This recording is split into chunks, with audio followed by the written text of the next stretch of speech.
지난주 우리 진호 나간 후에 복습하셨습니까? 어떻게 복습했습니까? 아, 복습 안 했다. 브라보. 어떻게 복습했습니까? 그러니까 우리 지난주 수업 끝나고 금요일에 수업 끝나고 토요일부터 오늘 올 때까지, 어제까지 부동산학 개론 진도 나간 부분에 대해서 어떤 방법으로 복습을 했는지 그걸 한번 여쭤보는 겁니다. 아, 그때 우리 수업 자료로 썼던 문제를 한번 쭉 풀어봤다? 좋습니다. 또요. 어떻게 복습했습니까? 책을 한번 읽어봤다? 좋습니다. 형님은 어떻게 복습하셨습니까? 좋은 방법입니다. 제일 좋은 방법입니다. 지금은 여러분들이 가령 경험이 있든 없든 그런 거 다 무시하고요. 이제 스타트를 했기 때문에 지금은 자꾸 귀가 조금 편해지는 게 좋아요. 그러니까 자꾸 들으세요. 지금은 그냥 영상을 그냥 보세요. 단 영상을 보시되 영상을 쭉 보다가 궁금한 게 있으면 스톱하고 그 내용 확인하고, 아 근데 확인했는데도 뭔가 찜찜하면 인터넷 들어가서 검색해보고, 아주 안 좋은 방법입니다. 그래서 클릭하면 끝까지 쭉 가세요. 그냥 뭐라고 말하는지 도중에 궁금한 게 있더라도 신경 쓰지 말고요.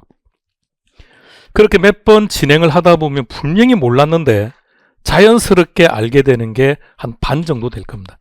반 정도는 자연스럽게 알게 될 거고요. 나머지 반은 조금만 더 노력하면 알게 됩니다. 그러니까 구태여 고생할 필요 없다고요.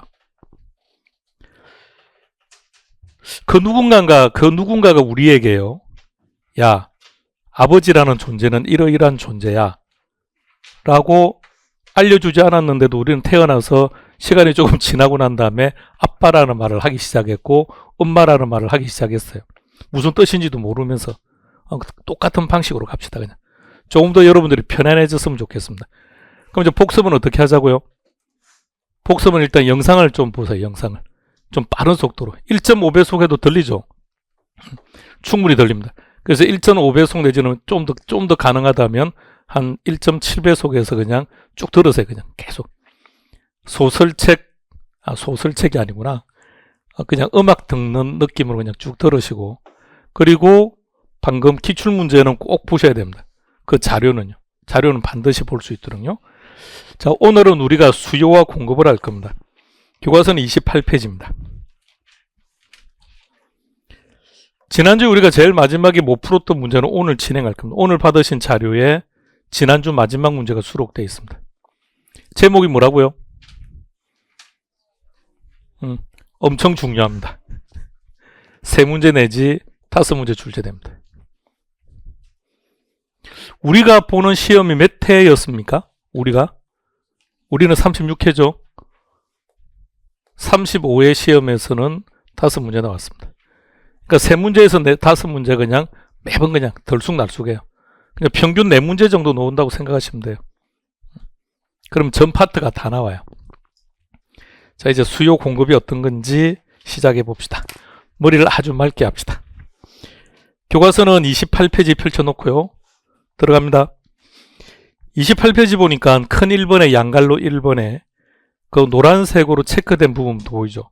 수요의 개념, 그래서 3줄 나와 있는데 거기 뭐라고 되어 있는지 한번 확인해 보시죠.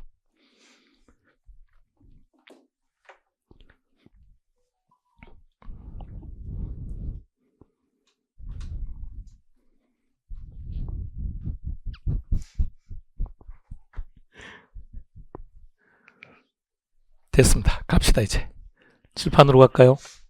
자, 부동산 수요는 이렇게 정해야 합니다. 2줄 읽어볼까요?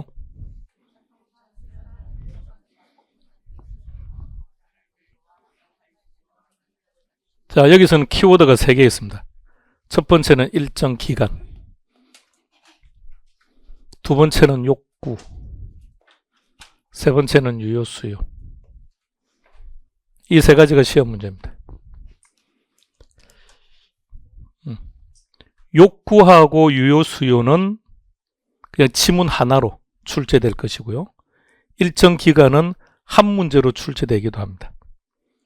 이제 하나씩 한번 들어가 봅시다. 이 표현을 한번 잘 보세요. 지금 이 소비자의 상황을 잘 보세요. 참, 이 소비자는 아파트를 산 겁니까? 사고 싶다는 겁니까? 요 개념. 샀다는 겁니까? 사고 싶다는 겁니까? 사고 싶다. 그런 상태를 이렇게 표현합니다. 욕구를 가지고 있다고요. 이런 상태를 잠재수요라고 말합니다. 잠재수요. 개념 잡아봅시다. 막둥이, 이 아파트 사고 싶은 마음 있나요? 소재를 일단 말해드릴게요. 강남에 있습니다. 반포에 있습니다. 사고 싶은 마음이 있습니까? 오케이. 그러면 본인은 부동산 시장의 수요자이다, 아니다? 이거 다른 분이 결정합니까? 본인이 결정해야 되는데. 본인은 부동산 시장의 수요자이다, 아니다? 통장이 얼마 있다? 그럼 수요자 아니다. 그러니까 우리 막둥이는 지금 잠재수요. 나는 이거 사고 싶다. 지금 당장은 내가 돈이 없다. 능력, 구매력, 돈이 없다. 시간이 지나면 그 구매력이 갖추어질 겁니다. 그 순간 뭐가 된다? 유효수요라고 해요. 그럼 유효수요는 뭐라고 정의해야 한다고요? 키워드는 두 개. 첫 번째, 욕구, 사고 싶은 마음이 있어야 됩니다. 돈은 많은데 사고 싶은 생각은 없대요. 그럼 수요가 될 수가 없는 거죠. 첫 번째, 욕구가 있어야 되고 마음이 있어야 되고, 두 번째는 그거 살 수 있는 돈을 좀 더 고상하게 뭐라고 한다고요? 구매력. 그걸 다른 말로 뭐라고 표현했죠? 능력. 그 시험은 능력이라고 놓든지 구매력이라고 놓든지. 이런 상태를 유효수요 그럽니다. 시험 문제가 장난치면 이 표현을 이렇게 출제합니다. 그럼 틀린 거예요.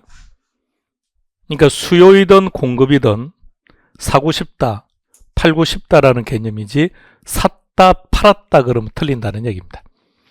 자, 영상으로 보고 계신 분도 정확하게 개념 파악하세요. 이렇게 출제되면 아주 많이 틀립니다.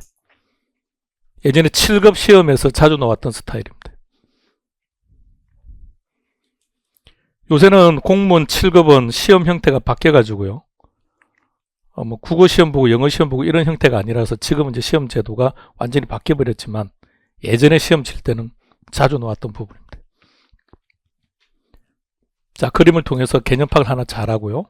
자, 그럼 이제 필요한 것만 한번 기억하고 넘어갑시다. 부동산 수요 정의해보세요. 첫 번째는 뭐라고요? 일정 기간. 두 번째, 욕구를 다른 말로 바꾸세요. 보유하고자 하는 또는 매입하고자 하는. 세 번째, 유효수요. 풀어서 말하세요. 욕구 더하기 구매력 또는 욕구 더하기 능력. 자, 그리고 이제 우리는 저 일정 기간을 지금부터 이제 정리할 겁니다. 일정 기간에 대해서. 자, 교재로 가보시면 29페이지 재료의 보충이라고 되어 있죠. 그래서 유량과 저량이라는 개념들이 나와 있는데, 자, 그거 들어갑니다. 중요합니다. 시작합시다.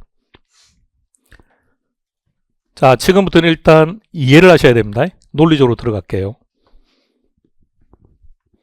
용어를 한번 볼까요? 일정 기간, 대립되는 표현을 뭐라고 했죠? 일정 시점. 일정 기간을 다른 말로 뭐라고 표현합니까? 유량, 플로라고 표현합니다.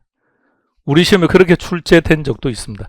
영어를 쓴 게 아니라 영어를 한글로 플로우 에 해당되는 것 찾아라 이렇게 놓은 적도 있습니다. 자, 유량, 대립되는 개념을 뭘 한다고요? 저량 또는 스톡이라고 표현합니다. 일단 먼저 제목부터 확인합시다.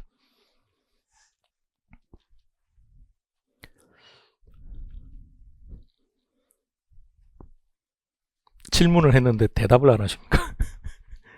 키가 어떻게 됩니까? 라고 질문을 했는데, 자, 대답을, 자, 둘 중에 어느 게 적합한지를 한번 찾아봐요.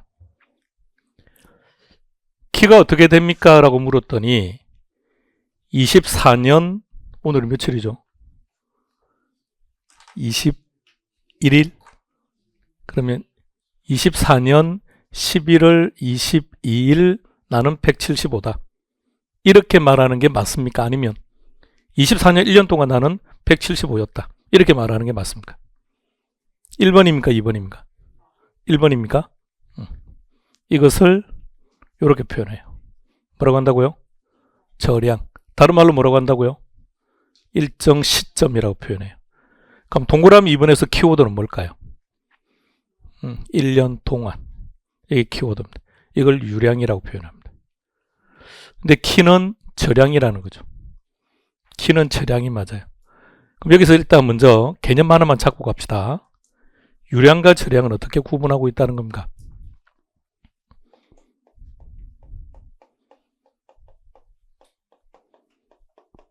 시간적 개념이 포함되어 있으면 유량. 시간적 개념이 포함되어 있지 않으면 절량. 이렇게 구분합니다. 이게 유량과 절량을 구분하는 방법입니다. 일단 논리적으로 한번 해볼게요. 자, 이번엔 질문을 한번 바꿔볼게요. 당신은 소득이 얼마입니까? 라고 물었어요. 어떻게 대답하는 게 맞을까요? 2번처럼 1번에서 키는 현재. 이거는 유량입니까? 절량입니까? 그러니까 항상 현재라는 표현을 쓰면 항상 절량 정보라는 얘기입니다. 이렇게 시간적 의미가 들어가면 이것은 유량적 의미라는 거예요. 소득이 얼마입니까? 라고 물어보면 뭐라고 표현을 해야 될까요? 표현을 바꿀까요? 이렇게. 시험도 이렇게 나옵니다. 월급, 연봉 이렇게 말해요. 근데 만약 월급이나 연봉이 나오면 고민할 게 하나도 없죠. 단어 속에 이미 시간적 의미를 내포해버렸으니까 월, 연, 의미라는 표현을 해버렸으니까 따라서 유량에 해당됩니다. 그러니까 유량과 절량을 구분하는 가장 논리적인 방법은 이렇게 구분하는 겁니다. 그 단어 속에 시간적 의미가 들어간다면 유량, 그 단어에 시간적 의미를 대입시켰더니 오히려 막 어색하더라 그러면 절량. 연습해 볼까요? 나이가 어떻게 됩니까? 수도 자기 나이를 말하려고 하지 말고 어디서 정보를 제공하려고 합니까? 나이를 말하는 게 아니라 나이는 어디에 속하는지. 나이가 어떻게 됩니까? 물어보면 1번입니까? 2번입니까? 1번. 1번처럼 맞아요. 24년도에는 29입니다. 그렇게는 우리가 말 안 하지 않습니까? 현재 이렇게. 자, 또 계속 말해보세요. 여러분들이 가지고 있는 집의 가격. 집이 얼마입니까? 이렇게 물었어요. 1년 동안 10억입니다. 뭐가 어색하지 않습니까? 오늘 현재 10억입니다. 이런 게 절량이겠죠. 유량과 절량은 이렇게 구분합니다. 자, 여기까지 듣고 이제 끝. 이거는 이제 논리적인 설명을 하기 위해서 설명한 것이고 이거 가지고 암기 안 할 겁니다. 그러면 힘들어서 안 돼요. 자, 편안하게 읽어보세요.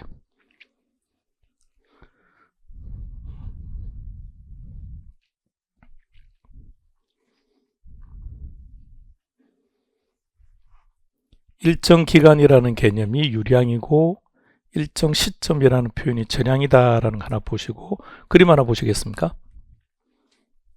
정보를 제공해 볼게요. 시간당 10리터씩 물을 부었대요. 그래서 현재 100리터가 모여 있답니다.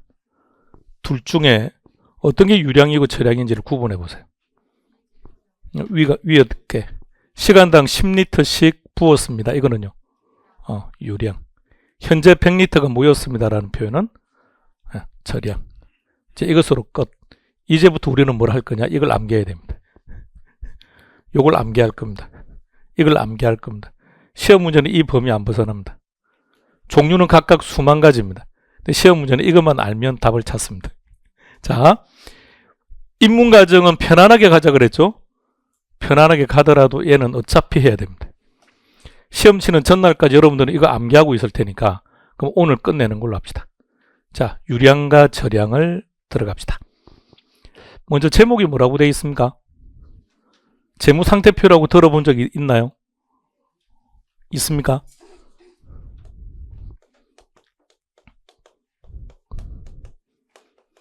대차대조표라는 용어 많이 들었죠?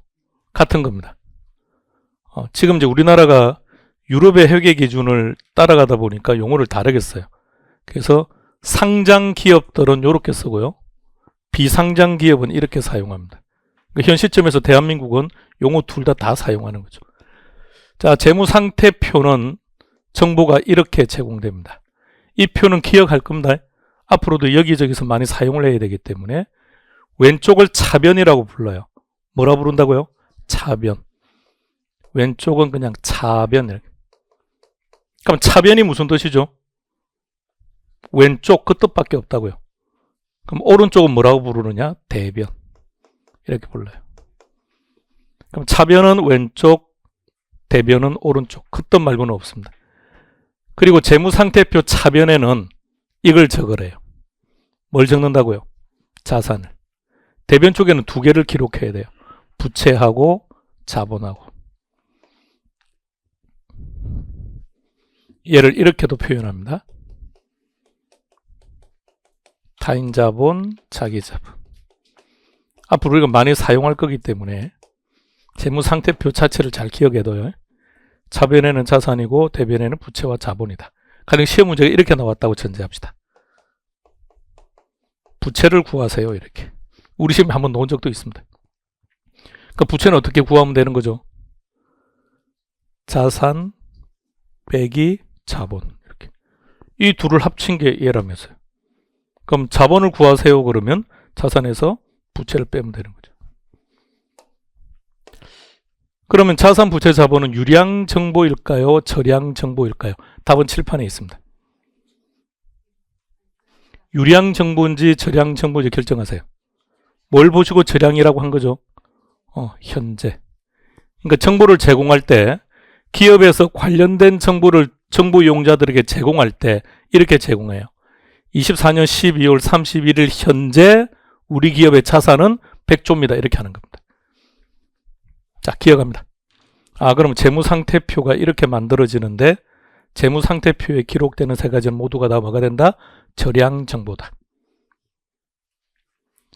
손익계산서를 보시기 바랍니다. 이렇게 만들어집니다. 이건 외울 필요 없습니다. 이들은 모두 다 유량 정보입니다. 왜 유량 정보일까요? 위에 정보. 언제부터 언제까지. 시간적 의미가 내포되어 있으니까 유량이 되는 겁니다. 그러면 손익계산서는 계정 과목을 암기하는 게 아닙니다. 자, 뭐라고 했습니까? P자로 끝나면 다 비용이에요. 자, 지금 이들의 공통점 말해보세요. 수익과 비용의 공통점. 내 수중에 돈이 들어오거나 또는 돈이 나가는 것. 내 수중에 돈이 들어오거나 나가면 다 유량이다. 그렇게 기억하시기 바랍니다. 손익계산서 계정은 암기 안 할 겁니다. 시험과는 관계없어요. 우리 시험과는. 그러나 재무상태표는 기억해야 됩니다. 앞으로도 많이 사용을 해야 되니까. 그런데 손익계산서를 보면 손익 단어 그대로입니다. 손이 무슨 말입니까? 손실. 그게 비용이다. 비용. 익이라는 게 수익을 말합니다. 그럼 손익이라는 것의 공통점은 내 수중에 돈이 들어오든 나가든, 그럼 내 수중에 돈이 들어오거나 나가는 것들은 다 유량에 해당된다. 우리가 은행에서 대출을 받았답니다. 대출을 받으면 매월 뭘 지급해야 됩니까? 원금도 갚아야 되고 이자도 갚아야죠. 그러면 이자는 유량입니까? 절량입니까? 이자. 내 수중에 돈이 나갔으니까 유량. 가지고 있던 건물을 임대했습니다. 임대 수익이 들어왔어요. 임대료가. 그러면요. 유량. 이렇게. 외울 필요 없다고요. 다 그렇게 정리할 거니까. 내 수중에 돈이 들어오거나 돈이 나가면 유량입니다. 이제 머리를 아주 맑게 합시다. 자, 지금 하는 내용은 시험 치기 첫날까지 똑같아요. 똑같은 내용들을 계속 할 겁니다.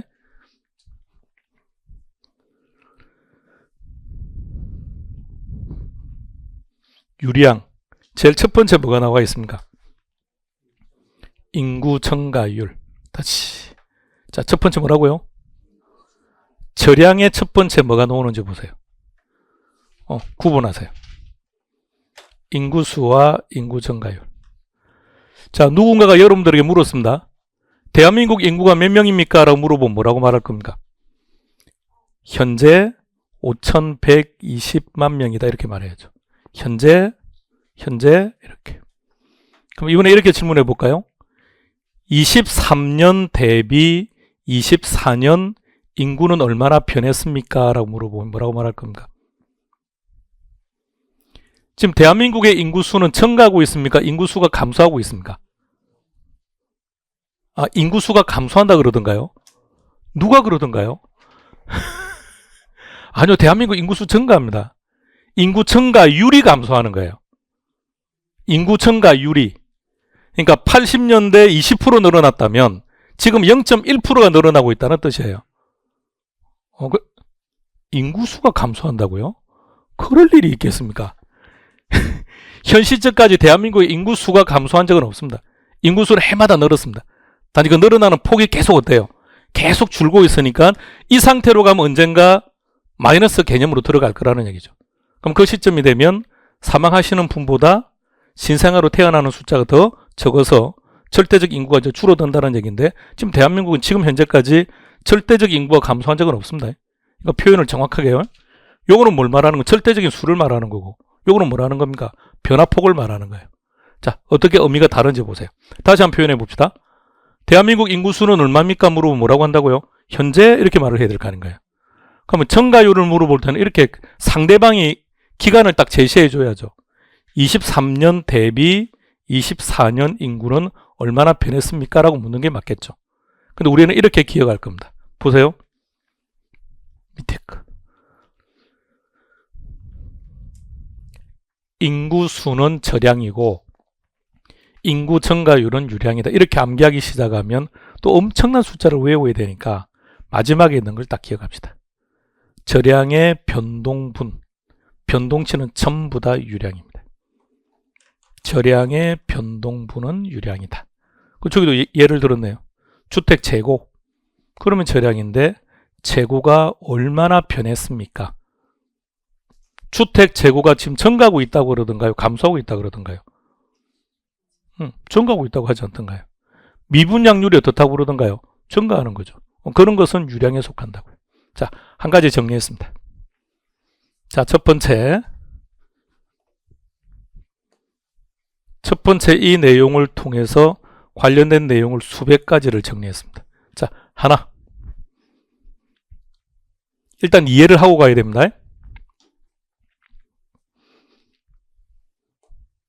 자, 두 번째 갈게요. 요거 세 개 읽어볼까요?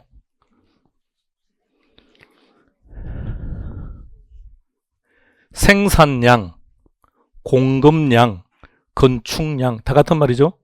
다시 시작. 생산량, 공급량, 건축량, 수요량, 거래량.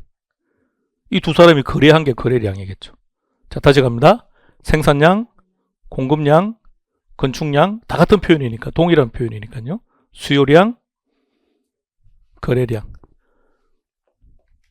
건설회사가 아파트를 100가구를 생산했대요. 그런데 수요가 70이었대요. 30 남았죠. 그 30을 뭐라고 할까요? 재고량. 재고량 찾아보세요. 유량과 저량을 구분하는 또 한 가지 기준이 이렇게 구분합니다.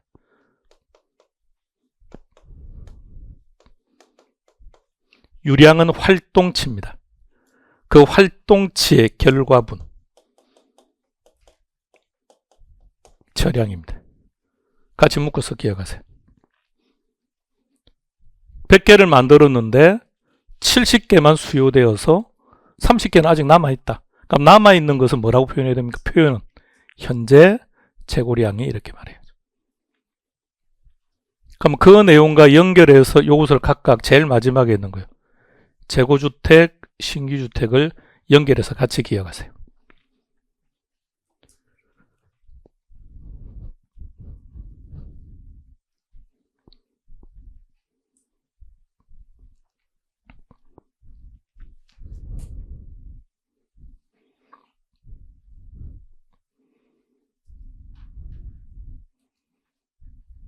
막 메모하고 싶더라도 참으세요. 한 2주쯤 되면 책 받을 겁니다. 그 책에 이제 원고 넘기고 편집 거의 다 끝났습니다. 지금 다시 이제 이번 주에 다시 오면 다시 수정할 거 좀 수정 좀 하고 하면 끝납니다. 자, 다시 한번 가볼게요. 자, 첫 번째는 했고요. 자, 두 번째 거. 자, 두 번째 내용 다시 갑시다. 뭐라고요? 요렇게 생산량, 공급량, 건축량, 수요량, 거래량. 활동이죠, 활동. 얼마나 생산했습니까? 얼마나 수요한 겁니까? 얼마나 거래되었죠? 이렇게 물어보면 한 달에 책은 100건이 거래되었습니다. 이렇게 말을 해야 되니까. 그래서 이들은 유량, 활동치, 그 결과 그래서 30단위가 남았습니다. 그럼 그거와 연결해서 제목 뭐라고요? 재고량, 달리 말하면요. 요 단어에 함몰되면 안 됩니다. 앞에 이 말 없고 공급량만 놓은다면 유량저량, 유량. 여기서는 공급량을 말하고자 하는 것이 아니라 재고주택이니까 저량. 여기는 뭐라고 되어 있습니까? 신규주택.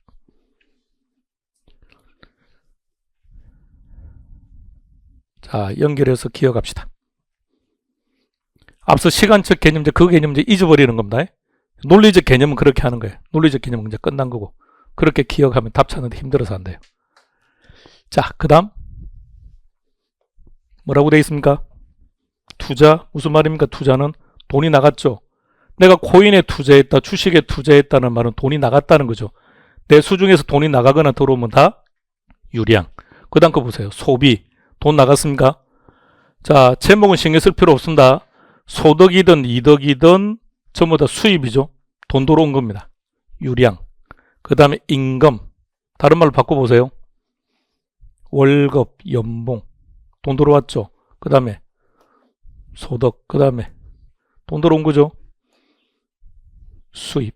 그 다음에는요. 돈 나갔죠. 끝났습니다. 나머지는 전부 다 돈이 들어오거나 돈이 나간 겁니다. 외우는 거 아닙니다. 투자, 소비 이렇게 외우는 거 아니라고요. 내 수중에 돈이 들어오거나 돈이 나가면 전부가 다 유량이다. 끝. 유량 변수는 딱 세 가지로 그냥 퉁치버리면 다 끝납니다. 자, 저량으로 가볼게요. 자, 익숙한 단어 하나가 보일 겁니다. 익숙한 단어 3개 찾으세요. 좋습니다. 자산, 부채, 자본. 끝. 아파트가 중요한 게 아니고요. 가격입니다. 가격. 결론 이것도 자산이죠. 뭐 아파트 가격이든 자동차 가격이든 콜라 가격이든 가격 그러면 전부가 다 유량, 저량, 저량. 자, 한 세트로 묶으세요. 아파트 가격을 기억하면 안 돼요. 그냥 가격인 겁니다. 아파트 자리에는 무엇이 들어갈 수도 있는 거고.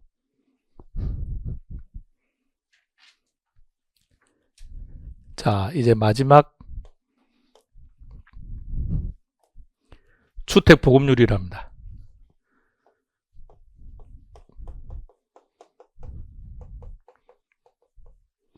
주택 보급률이 100%입니다 라는 말은 무슨 말이죠?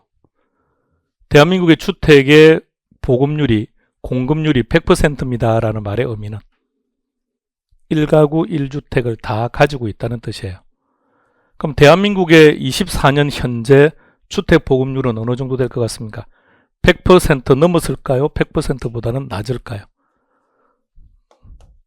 넘어선 지 오래됐습니다. 120%입니다. 네. 제일 높게 갔을 때가 한 127까지 갔다가 다시 한번 내려가고 막 이렇게 했습니다. 아니, 보급률이 어떻게 올라갔다가 내려갈 수가 있나요? 이거 왜 그럴까요? 응? 철거 또는 주택의 노후화. 주택의 질적인 수준을 법에서 규정하고 있습니다. 사람이 살면 다 주택이 아니라 사람이 살고 있다고 하더라도 이 설정해 놓은 질적 수준에 미달되면 그럼 주택으로 안 봅니다. 그래서 그런 경우는 다 주택수에서 빠져나오는 거죠. 뭐 증가하기도 하고 감소하기도 하는데 지금 현재는 이래요. 그 주택 보급률이라고 하는 것은 저량이다. 기억해 봅시다. 외환 보유액은 한국은행 금고안에 들어가 있는 달러를 표현합니다. 우리는 외환 보유액이 많습니까? 적습니까? 허벌나게 많습니다. IMF로부터 구제금융을 한번 받은 경험이 있다 보니까 상당히 보수적으로 합니다. 그러니까 돈을 자꾸 금고안에 두는 거예요. 그러면 한국은행 금고안에 달러를 보관하고 있는 것은 국가 전체적으로 본다면 합리적인 겁니까? 아니, 또 좀 투자도 하고 막 이래야 될 거 아닌가요? 투자했다가 손해보면 어떻게 합니까? 지금 환율이 거의 140까지 갔죠. 140을 기준으로 왔다 갔다 하고 있습니다. 지금 오늘은 139.8 정도 시작되고 있는데요. 그럼 보세요. 외환 보유액이 요 환율 잡는데 일정한 돈을 써버렸습니다. 일정한 돈, 그러니까 적은 것 같죠. 엄청난 많은 돈을 뿌렸습니다. 쉽게 생각해요. 대한민국 정부가 가지고 있던 달러를 시장에 풀었다고요. 그럼 대한민국 내에 달러량이 많아진 겁니까? 적어진 겁니까? 달러량이 많아진 거죠. 그럼 달러 가치는 어떻게 될까요? 떨어지겠죠. 그래서 푸른 거예요. 딱 이틀 정도 효과 있더니 바로 또 올랐습니다. 괜히 쓸데없이 달러만 쓴 겁니다. 그러니까 그래서 보유하는 게 좋으냐 쓰는 게 좋으냐 늘 문제긴 한데 어쨌든 외환 보유액도 방금 우리가 본 것처럼 수시로 변해요.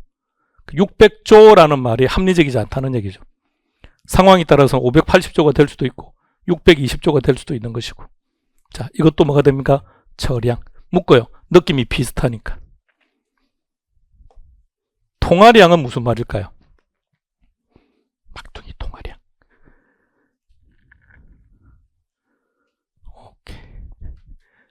자, 그래서 요새는 이제 수준이 많이 높아졌나 봐요. 예전에는 통화량을 가지고 매번 질문 받아요. 내가 한 달에 핸드폰 통화 시간이 몇 시간인데 왜 이걸 저량이라고 하냐고 계속 이렇게 질문을 받았는데, 통화량은 시중에 돌아다니는 돈의 양을 얘기하는 겁니다. 시중에 돌아다니고 있는 돈의 양. 자, 경제학적인 지식을 하나 기억하세요. 신문을 보니까, 뉴스를 보니까 통화량이 증가한대요. 통화량이 증가한다는 말은 지금 경기가 좋다는 뜻입니까? 나쁘다는 뜻입니까? 경기가 나쁘다는 뜻입니다. 경기가 안 좋아서 돈을 가진 자가 어디에 투자할지 투자처를 찾고 있지 못하다는 얘기예요. 그러니까 이 돈이 어딘가에 투자를 하지 못하고 시중을 빙글빙글 돌아다니고 있는 겁니다. 그걸 통화량이라고 해요. 통화량이 감소합니다라는 말은 경기가 좋다는 얘기입니다.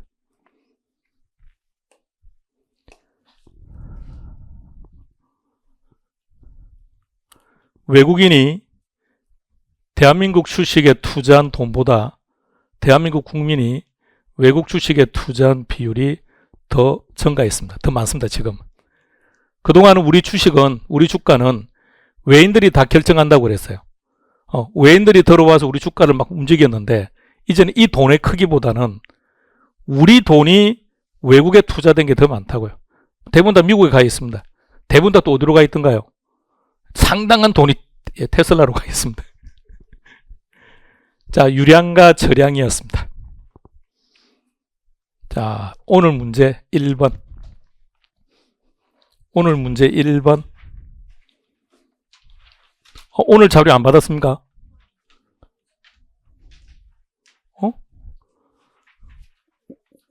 왜 안 받았죠? 아, 그래요? 그럼 그냥 풀고 쉬는 시간에 받는 걸로 하겠습니다. 자, 이 문제 답 찾아보세요.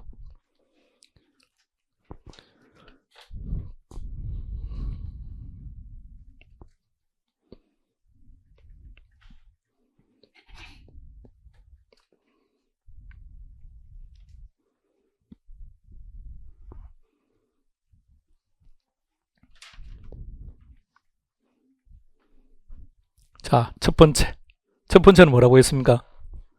가계는 읽어볼 필요도 없고, 자산은 뭐죠?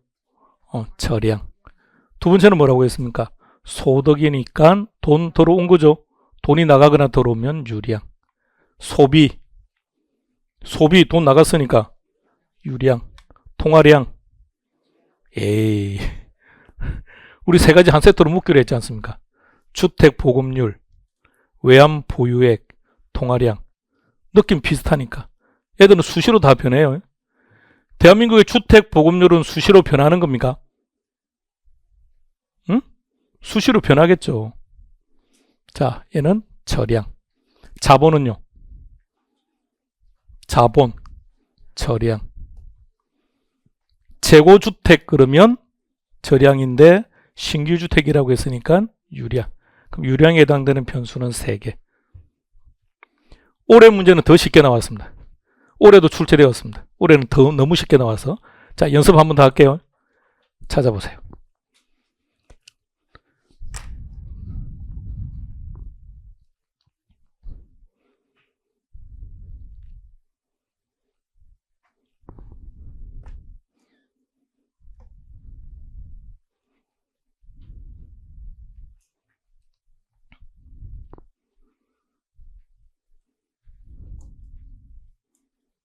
첫 번째는 재고주택이다, 그죠?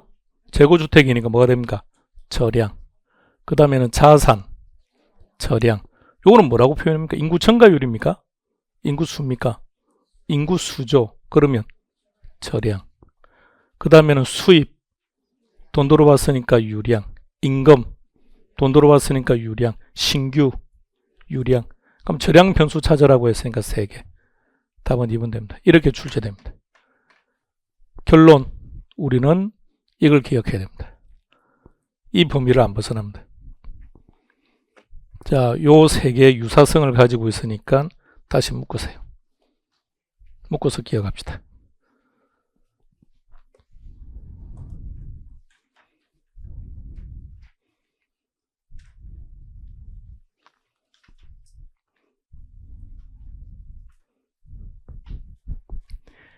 자, 가볍게는 가는데, 자, 이거는 가져갑니다라고 하는 것들은 해야 됩니다.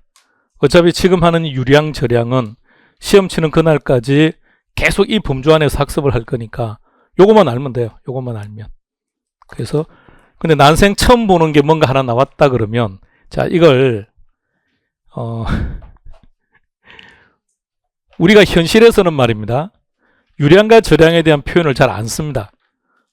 그래서 우리가 표현하는 것 중에서도 유량인데 절량처럼 표현하는 것도 있고 그 반대로 표현하는 것도 있고 어떤 것은 유량과 절량의 성격을 다 가지고 있는 것도 있습니다. 출제자부터 함부로 언급을 못해요. 이의 신청 받을 가능성이 많기 때문에. 그러니까 이미 검증된 일정한 바운더리 안에서 나와요. 요것만 정확하게 숙지하면 돼요. 기계적으로 암기하지 말라고 했습니다. 요거는 암기 대상 아니었죠. 요거는 뭐라고 했습니까? 돈 들어오거나 돈 나간다. 요 3가지 공통점이 뭐였죠? 활동치죠? 그 결과치가 재고량이었고요. 그럼 동일한 개념으로 신규주택과 연결하고 동일한 개념으로 재고주택하고 연결하고 인구수, 절량, 그 절량의 변동분은 유량. 이렇게 정리하자고요. 그 다음에 자산, 부채, 자본. 그거 동일하게 가격도 같이 묶어서 정리하고요. 그렇게 연결하면 몇 가지 없습니다. 이 정도만 기억하면 한 문제는 해결합니다. 됐습니까? 교재 가볼까요? 29페이지.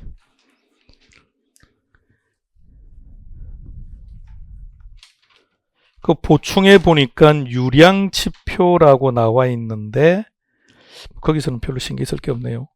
절량지표도 우리가 방금 했던 것들이다, 그죠? 딱 요 범위 안에 있는 것들만 언급되어 있으니까 여기까지. 우리가 수요를 뭐라고 정의했었죠? 수요를 정의하기를 첫 번째 키워드 3개. 첫 번째가 일정 기간이다. 두 번째는 욕구다. 욕구를 다른 말로 표현해 보세요. 보유하고자 하는. 그럼 대립되는 말이 보유하고 있는, 그럼 틀린다고요. 자, 세 번째 특징은 유효수요. 유효수요 뭐라고 정의한다고요? 사고 싶은 마음 있어야 되고 거기에 구매력이 수반되어야 된다. 수요의 정의에서 딱 3가지만 보면 돼요. 그 중에 개별적으로 단독 문제로 출제될 수 있는 것은 일정 기간. 그럼 일정 기간은 유량, 대립되는 말은 일정 시점, 일정 시점은 절량.